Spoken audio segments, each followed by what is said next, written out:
I've been wanting to talk about labels or names. In one of my other episodes with Maeve, we talked about how names or labels are important.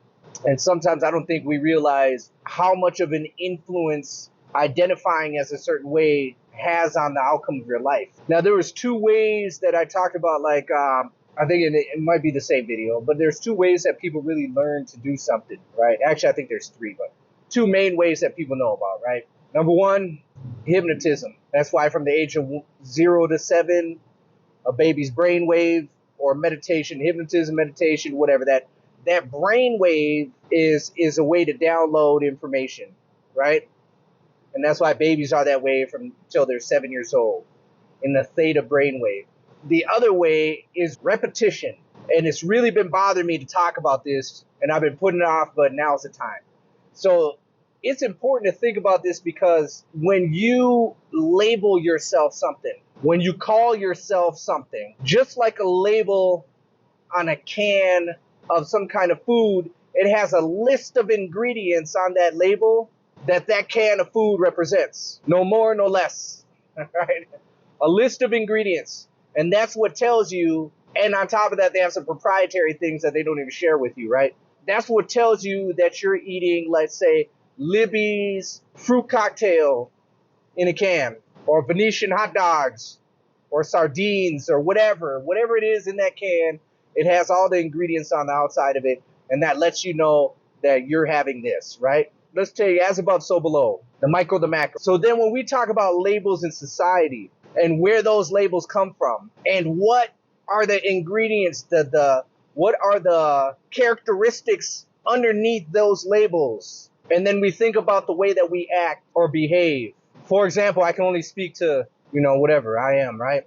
I used to be all about like black power, black pride, black this, black that. And then I realized that in these movements that are supposedly out there to help move people forward, all they do is talk about how much we struggle. Like there's none of us that don't struggle. Like there's none of us that ever, like if you're black, marginalized, indigenous, whatever the fuck you want to call yourself, then that means you are being marginalized, and that means that you're suffering and you have a hard life. And why the hell would I want to do that? Why would I want to fall under that label? Have a hard life, struggle, and people say that's the way it is. Yeah, but there's people that have the same melanin in their skin that I do that are living just fine lives, good lives, going on vacations.